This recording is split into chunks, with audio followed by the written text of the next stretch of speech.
Hello everyone, welcome to Yasmin's Learning Corner. আজি ভিডিঅ'ত আমি পঢ়িম ক্লাছ 8ৰ সায়েন্স বুকৰ চেপ্টাৰ 7 উদ্ভিদ আৰু প্ৰাণী সংৰক্ষণ। আজিৰ আমাৰ টপিক হৈছে বনাঞ্চল আৰু বন্য প্ৰাণী সংৰক্ষণ। ইয়াৰ আগৰ ভিডিঅ'সমূহত আমি চাইছোঁ যে যেতিয়া কোনো বনাঞ্চল ধ্বংস কৰা হয়, যেতিয়া ডিফৰেষ্টেশ্যন কৰা হয়, নিৰ্বনীকৰণ কৰা হয়, তেতিয়া নিৰ্বনীকৰণৰ যি প্ৰভাৱ, সেই প্ৰভাৱ সকলো জীৱৰ ওপৰতে পৰে, উদ্ভিদ হওক, প্ৰাণী হওক, মানুহ হওক। কিন্তু বনাঞ্চল ধ্বংস কৰাৰ ফলত যি প্ৰভাৱ, সেই প্ৰভাৱ পোনপটীয়াকৈ কোনটো জীৱৰ ওপৰত পৰে, তাৰমানে ডিৰেক্ট ভিক্টিম কোন হয় ডিফৰেষ্টেশ্যনৰ বা নিৰ্বনীকৰণৰ।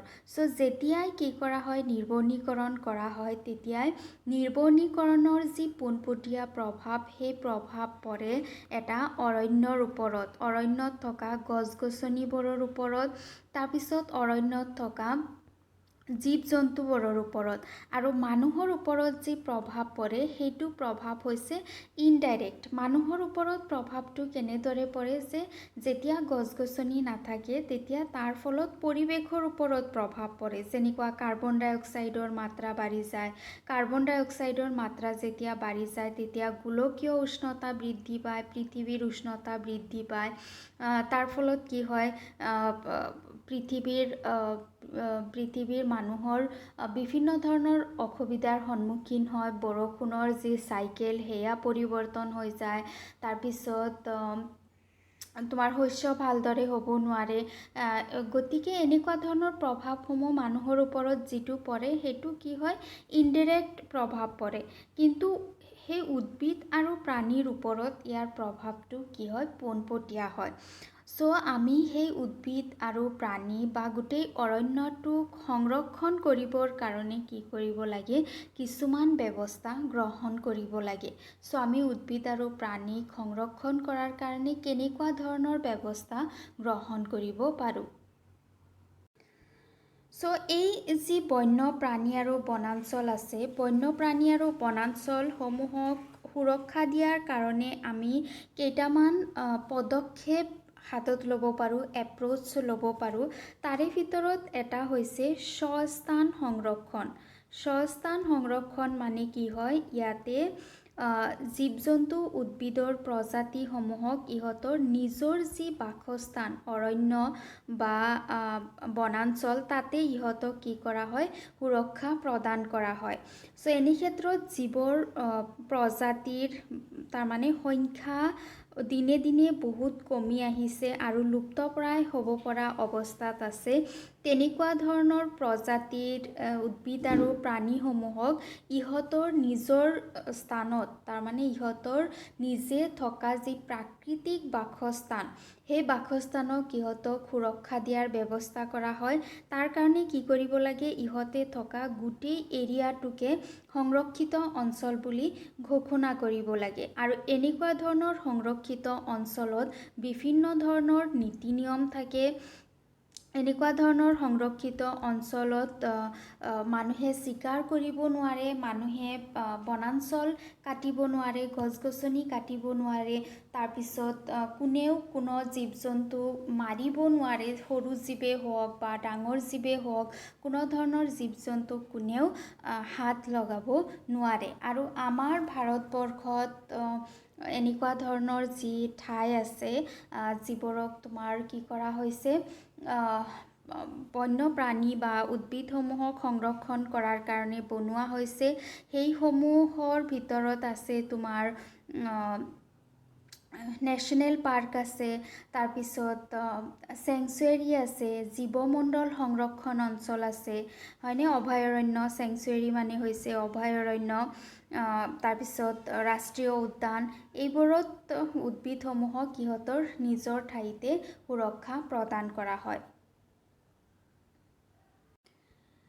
আৰু এটা পদক্ষেপ হৈছে নাম্বাৰ 2, অন্য স্থানত সংৰক্ষণ। এটা আছিল স্বস্থানত, নিজৰ স্থানত, আৰু এটা হৈছে অন্য স্থানত সংৰক্ষণ।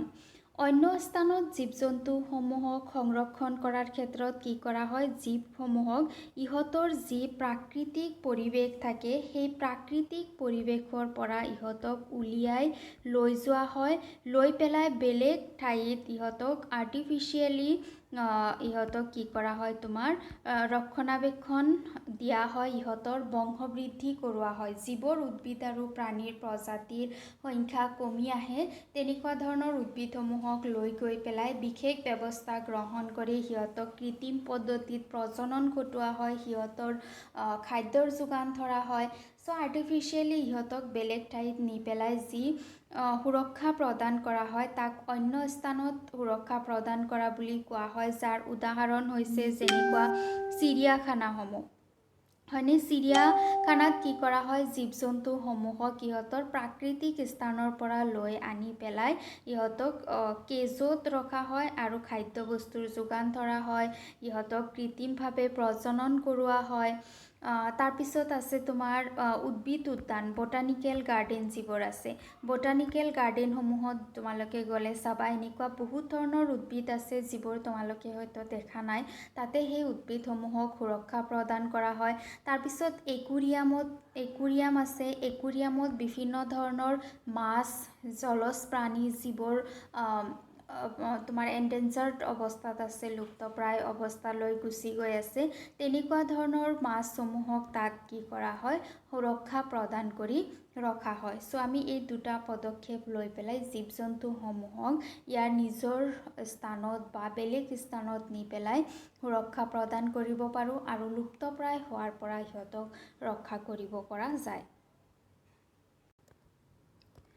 চ' বনাঞ্চল ধ্বংসৰ যিবোৰ ডিছএডভান্টেজ আছে, কুফল আছে, সেই বিষয়ে জানি প্ৰহেলিকা আৰু প্ৰজ্ঞান চিন্তিত হৈ পৰিল। প্ৰহেলিকা আৰু প্ৰজ্ঞান যিয়ে বনাঞ্চল ভ্ৰমণ কৰিব গৈছিল, তাৰপিছত সিহঁতে যেতিয়া জানিলে যে বনাঞ্চলসমূহক ধ্বংস কৰাৰ ফলত বিভিন্ন ধৰণৰ কুফল হয়, তেতিয়া সিহঁতে কি হৈ পৰিল, চিন্তিত হৈ পৰিল।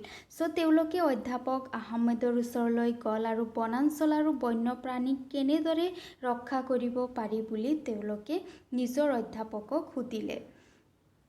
এইটো বক্সত চোৱাচোন কি কৈছে, জীৱমণ্ডল পৃথিৱীৰ এনে এটা অংশ য'ত জীৱসমূহ বৰ্তি থাকে।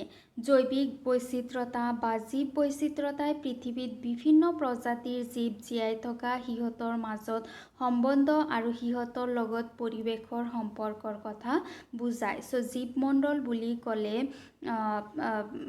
তোমাৰ তাতে কি থাকে, পৃথিৱীত থকা বিভিন্ন ধৰণৰ বিভিন্ন বৈচিত্ৰৰ জীৱ জন্তুসমূহে তাতে বাস কৰে, যাৰ কাৰণে আমাৰ পৃথিৱী গ্ৰহটো বেলেগ গ্ৰহতকৈ বেলেগ হয়। আৰু এই যিবোৰ জীৱ আছে, জীৱসমূহে পৰিৱেশৰ লগত এটা সম্পৰ্ক স্থাপন কৰে। চ' যিজন তেওঁলোকৰ অধ্যাপক আছিল, যাৰ ওচৰত প্ৰহেলিকা আৰু প্ৰজ্ঞানে গৈছিল, আহমেদ অধ্যাপকে প্ৰজ্ঞান, প্ৰহেলিকা আৰু তেওঁলোকৰ যিমান ক্লাছমেট আছিল সকলোকে এখন জীৱমণ্ডল সংৰক্ষিত অঞ্চল পৰিদৰ্শনৰ ব্যৱস্থা কৰিলে। তেওঁলোকক এটা জীৱমণ্ডল সংৰক্ষিত অঞ্চল য'ত জীৱ জন্তুসমূহক সিহঁতৰ নিজৰ স্থানত সুৰক্ষা প্ৰদান কৰা হয়, গোটেই এৰিয়াটোক সংৰক্ষিত অঞ্চল বুলি ঘোষণা কৰা হয়, তেনেকুৱা এটা অঞ্চলত কি কৰিলে, তেওঁলোকক লৈ গ'ল। তেখেতে পাঞ্চমাৰী জীৱমণ্ডল সংৰক্ষিত অঞ্চল নামৰ এটা অঞ্চল বাছি ল'লে। পাঞ্চমাৰী জীৱমণ্ডল সংৰক্ষিত অঞ্চল এটা আছে, য'ত তেওঁলোকক লৈ যোৱাৰ কাৰণে ব্যৱস্থা কৰা হ'ল, য'ত লৈ পেলাই তেওঁ দেখুৱাব বিচাৰিলে যে জীৱ জন্তুসমূহক বা বনাঞ্চলক আমি কেনেকৈ সুৰক্ষা প্ৰদান কৰিব পাৰোঁ। তেখেতে জানে যে ইয়াত পোৱা উদ্ভিদ আৰু প্ৰাণীসমূহ হিমালয় শৃংগত পোৱা আৰু নিম্ন পশ্চিম ঘাটত পোৱা জীৱৰ সৈতে একেই হয়। অধ্যাপক আহমেদে বিশ্বাস কৰিছিল যে ইয়াত পোৱা জীৱ বৈচিত্ৰ্য অদ্বিতীয়, তাৰমানে পৃথিৱীত যিমান জীৱ আছে সেই জীৱসমূহতকৈ ইয়াত থকা জীৱসমূহ কি হয়, বেলেগ বৈচিত্ৰ্য থকা হয়, বেলেগ ধৰণৰ জীৱ হয়।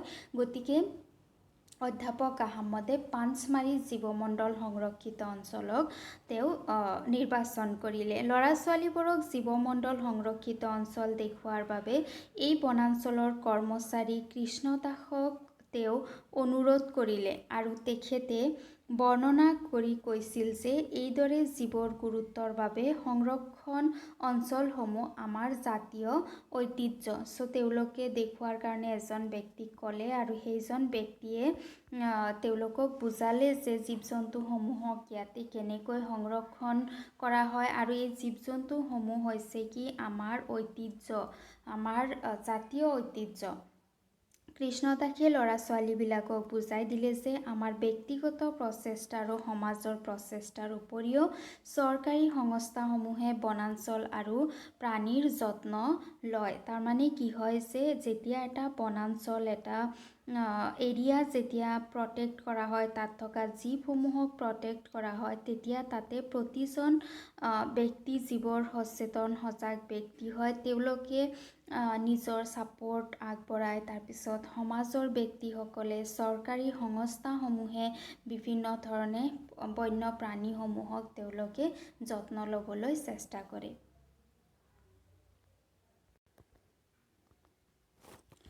এই যে সংৰক্ষিত অঞ্চলসমূহ আছে, এই সংৰক্ষিত অঞ্চলসমূহৰ ৰক্ষা আৰু সংৰক্ষণৰ বাবে চৰকাৰে কিছুমান নিয়ম পদ্ধতি আৰু নীতি বান্ধি দিয়ে আৰু তেনেকুৱা ধৰণৰ নীতি নিয়ম কোনোবাই ভংগ কৰিলে তেওঁক বিশেষ ধৰণৰ শাস্তি দিয়াৰো ব্যৱস্থা থাকে। যেনেকুৱা এনে ঠাইত কোনেও খেতি বাতি কৰিব নোৱাৰিব, এনেকুৱা ঠাইৰ পৰা কোনেও গছ কাটিব নোৱাৰিব, চিকাৰী এনেকুৱা ঠাইত সোমোৱা নিষেধ, এনেকুৱা ধৰণৰ কিছুমান পদ্ধতি কিছুমান নীতি নিয়ম বান্ধি দিয়া হৈছে। অভয়াৰণ্য ৰাষ্ট্ৰীয় উদ্যান জীৱমণ্ডল সংৰক্ষিত অঞ্চলসমূহে তাত বাস কৰা উদ্ভিদ আৰু প্ৰাণীবোৰক সুৰক্ষা দিয়াৰ লগতে ইহঁতৰ সংৰক্ষণ নিশ্চিত কৰে। চ' যদি কোনো এটা অঞ্চল অভয়াৰণ্য হিচাপে, ৰাষ্ট্ৰীয় উদ্যান হিচাপে, জীৱমণ্ডল সংৰক্ষিত অঞ্চল হিচাপে ঘোষণা কৰা হৈছে, তেতিয়াহ'লে সেই অঞ্চলটোৱে তাত থকা যিবোৰ উদ্ভিদ আৰু প্ৰাণী আছে সেই উদ্ভিদ আৰু প্ৰাণীসমূহক সুৰক্ষা প্ৰদান কৰে। কাৰণ তেনে ঠাইত কোনো বাহিৰা মানুহ যধে মধে সোমাব নোৱাৰে আৰু জীৱ জন্তুসমূহৰ ক্ষতি কৰিব নোৱাৰে। চ' আজি ভিডিঅ'ত ইমানখিনিয়ে। ভিডিঅ' ভাল লাগিলে লাইক কৰিবা আৰু চেনেল ছাবস্ক্ৰাইব কৰিবা। Thank U.